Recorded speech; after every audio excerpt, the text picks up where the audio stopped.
Consider supporting DanDanTheFireman on Patreon for just $1 a month. More information and link below. What is up, everybody? I am on my way home. It's been a long day. I want to talk to you about some things.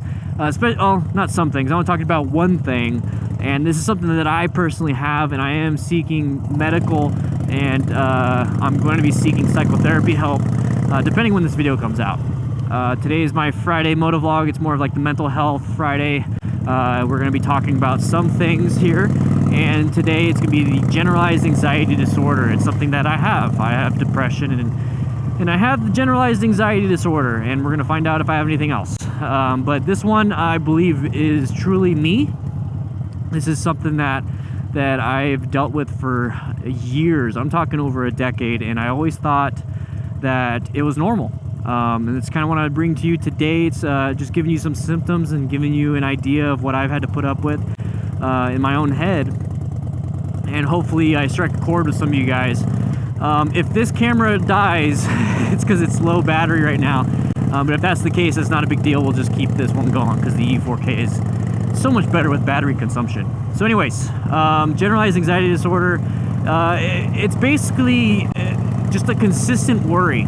I don't know how to put it that way. It's a consistent worry when there's no reason to worry. There's a consistent wanting, for me, it's wanting to fix a problem when there really isn't that big of a problem. Especially the amount of effort I put into fixing that problem, the amount of thought I put into fixing that problem, didn't deserve that amount of thought. That didn't deserve that much worry and thought. The hypervigilance, the need to get it done, the frustration. It's like, why? I literally play the why game with me all the time. It's just insane when it came to those symptoms. It's not just, the mental part of that. There is also the physical part of the symptoms. You get the whole body symptom. For me, it was fatigue, and I don't know if it came from the generalized anxiety disorder or if it came from depression. But just consistent fatigue, consistent feeling as though there's not a weight on you, but you just have everything is drained from you. Also the restlessness, I couldn't sit still. My thing to kind of alleviate that would be to get on my phone or to get on the computer and just skim through pages, not necessarily reading. I've already read everything I needed to read, but I just browse to get rid of the anxiety that's going on. And it's just the restlessness. I just can't stop. I never got the sweating. I would sweat every once in a while, but some people do experience a lot of sweating, and that was a big thing for some people. And I've talked to some people, and it's it's full body sweat. Now there's there's psychological aspects to this, and when I read online, it says severe anxiety. Well, it's so hard to define anxiety to somebody. You could tell someone they have anxiety, and it's what really is anxiety? For me, it's literally overthinking every little situation, every little comment, every little look, every little thing that I did, going over and over and over it again and again and again. Almost like having an overused imagination. I want to say overused because it shouldn't have been used that much. Thinking what's going on, this, just that to me is anxiety. That's what I felt like I dealt with. And with the generalized anxiety disorder, it's severe. It's not just a typical person man, what did that person mean by that? For me, it'd be man, what did that person mean by that? Oh crap, did he mean this? Did he mean this? Did he mean this? Did he mean this? And it would not just go on for 10 minutes. It would go on for days. And then it would come back up. I cringe still, and then it brings up anxiety about certain situations that I did months ago. So that right there, the psychological severe anxiety for that. The fear that goes with it, you feel that fear when it comes to that. Just scared to mess up something, so when you're thinking, no, I'm not turning. So when you're thinking man, what did that person think? Then now you're scared of what happened, and then you're repeatedly just going over it,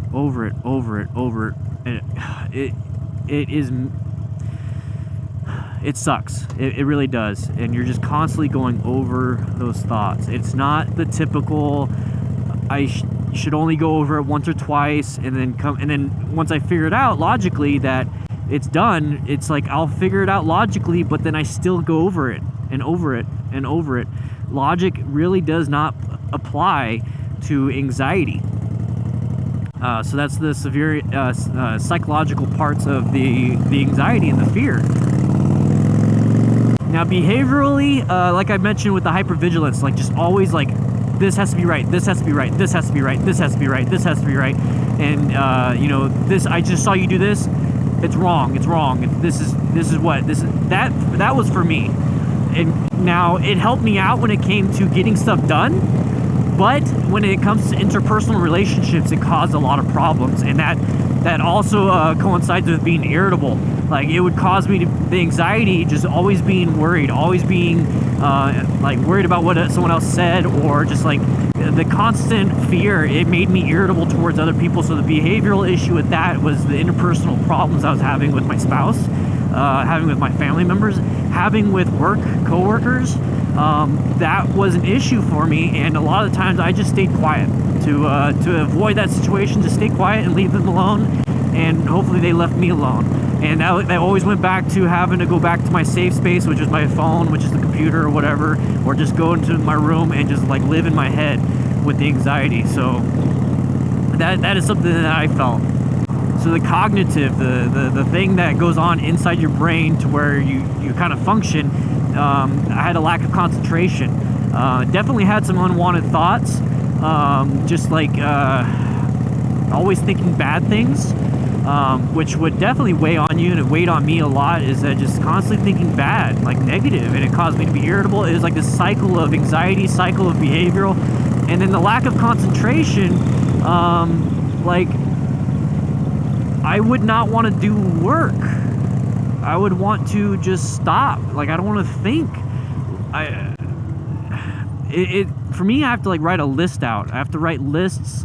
I have to write things to follow, because the fact that I don't want to concentrate, the fact that it's not that I don't want to concentrate, is that I can't concentrate. It's like I don't want to, my brain is already going 100 miles an hour. It's like I'm going to add now something else that I'm supposed to concentrate on. I can't. So it's like I have to write out things that I have to follow in order for me to function. So like I have to write out a list of chores. I have a chore chart. I have a work chart, a schedule that I follow. And if I have that, like orders, I'll be able to function. And that's something that I was able to find out.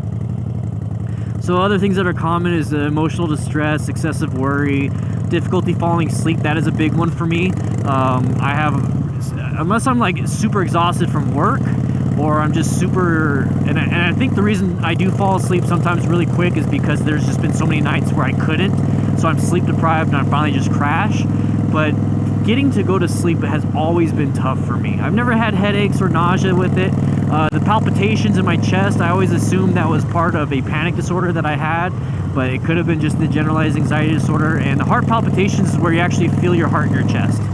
You actually feel it. Like it's not like, oh, I could feel it by touching it right now and I can feel the heartbeat. No, it's like it's like your chest is a trampoline and someone's jumping on it up and down, up and down, up and down. Those are heart palpitations, and I felt those before.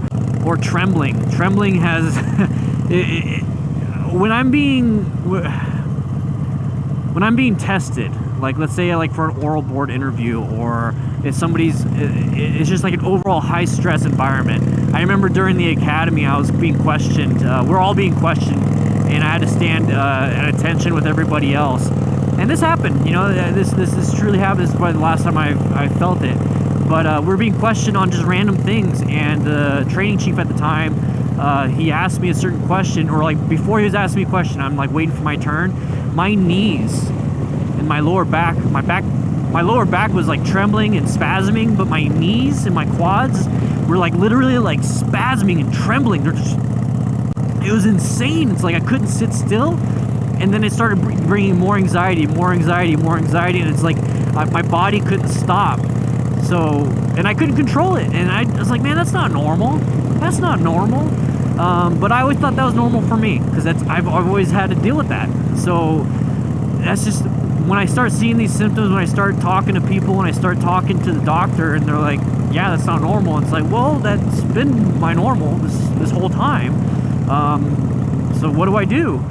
Well, like I said, I finally talked to a doctor, and I finally was kind of put in a corner to where I had to get something done because it was affecting my life. It was affecting my job, my family. So when I finally talked to the doctor, what she recommended, what she's doing at this point, and I'm not. This is not medical advice. This is just me sharing my story with you. She put me on an antidepressant, so that's like a long-term medication to focus on the generalized anxiety disorder and depression. And she also put me on a benzodiazepine, which is like it's a nervous system relaxant. So it's almost like having alcohol, but in a different form. You know, it's a nervous system depressant and relaxant, like Xanax, something like that, low dose Xanax. So that will help in any situations where I feel like I'm being overwhelmed. That's how she put it, is that don't take those every day, just take it if you feel overwhelmed. And then she also recommended that I get psychotherapy. Now, psychotherapy is just talking to a therapist. It sounds crazy, the stigma with it. It sounds like you're crazy, but it's not. That's just the name of it, psychotherapy. So I'm going to talk to a therapist, and I'm going to call one actually today, and because I got good recommendations. And then another thing is getting a blood test. I got a blood test yesterday. I went to get a blood test because she wanted to check my thyroid. I don't know what this person's doing. They've been riding in the center lane forever. So she wanted me to check my blood test for see if my thyroid's an issue, because I had mentioned I had fatigue. Also, she wanted me to get a sleep study done, which I need to call and get a sleep study done, because I mentioned how I'm always tired. So she wants to see if I have sleep apnea, and I mentioned I grind my teeth at night. That's also caused by stress. But yes, medications, therapy, blood tests, sleep therapy, or a sleep study. Those are all things that she wants me to get checked, and then I'm actually having a follow-up with her pretty soon. So those are all things that you can get checked with your own doctor, and they can give you that help. And to be quite honest, the moment I walked in to that doctor's office, I started having anxiety, and then when I walked out, I felt so much better. Finally getting answers, finally getting somebody to tell me this is what you probably have. Now we're gonna run tests and stuff, but this is what I think you have, and we're gonna start you on this, and we're gonna start you on this, and we're gonna start you doing this, and it felt so good to have a direction to go. And I think that's what the anxiety of having the structure and having a direction to go truly helped. Having some answers, having a name to put to it. I liken it to having a chronic knee pain, like left knee pain, and you've had it for 10 years, and it's always been there, and it might be getting worse and worse and worse to the point where it's like, now it's like I'm going to see a doctor. And you've lived with it. That was your normal for 10 years, chronic knee pain. And you go see a doctor, they're like, oh yeah, it's a simple fix. It's just, you got to do this. We don't need surgery. We'll give you an anti-inflammatory or blah, blah, blah, blah, blah, whatever it is. We're going to do it. It's going to take 6 weeks. Maybe it's going to take 6 months for it to fully heal, or whatever it is. And you're like, okay, I need to get it done because it's finally affecting my job. It's affecting my life. I'm irritable because of it. And boom, they fix your knee, and you're like, wow, this is what it's like to not have that knee pain? This is what it's like? This is what's normal? Why did I wait 10 years to get this fixed? And that's kind of what I think of anxiety and mental health, is that you're normal. You might be so used to having anxiety, you might be so used to having depression, having those low moments, the constant worry. You might be so used to it, you feel like this is just who you are, and this is what normal is for everyone too. I mean, you might have it a little bit worse here, but you know, it's not that big of a deal. Just go get that checked. You might find out that it's not normal. You might be put on some medications, and you might be put and get some other stuff done, and all of a sudden it's fixed, and you're like, wow, why didn't I get this done earlier? Why did I not do this earlier? And that is what I want you guys to do, and that's what these Friday vlogs are going to be all about. Is I'm going to share my experiences, I'm going to share what's going on with me, and I'm going to tell you right now, being on medication has made me happier, has made me a lot happier. I still struggle with some things here and there. Like I'll get overwhelmed panic or anxiety at certain spots, and that's what the other medication I have is for, and it calms me down. And it's just as simple as, you know, if you have something wrong with your body, like your knee or your back or whatever, and you take like ibuprofen or Tylenol for it. It's the same concept, to where the stigma of I shouldn't take, you know, Prozac and Xanax, you know, that's for wimps, and, you know, like I shouldn't have to, I can deal with it on my own in my head. You can't. You really can't, just like you can't stop the pain in your knee without taking a medication or fixing the problem. And that's the same thing with the mental health, is that there's something going on in the brain, whether it's biological or psychological. You need to get it fixed with a psychotherapist or, you know, psychologist, psychiatrist, or with medication. That's all there is. It's not the stigma around it it's been bad.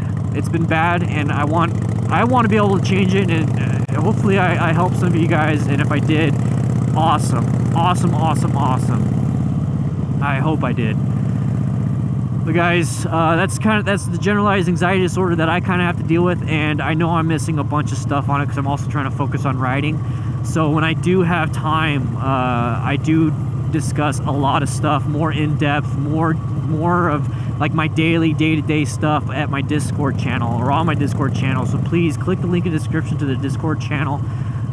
It's very important, especially if you have your own things you just want to talk about, and you can create a fake username or whatever, join up and just discuss. No one has to know your personal history, no one has to know anything. You share, and then you might get tips from other people, because there's a bunch of us in there that love motorcycles and don't have mental health issues, and there's some of us in there that love motorcycles, have mental health, or just came across some of my videos talking about mental health and haven't started writing yet. I'm just like riding around.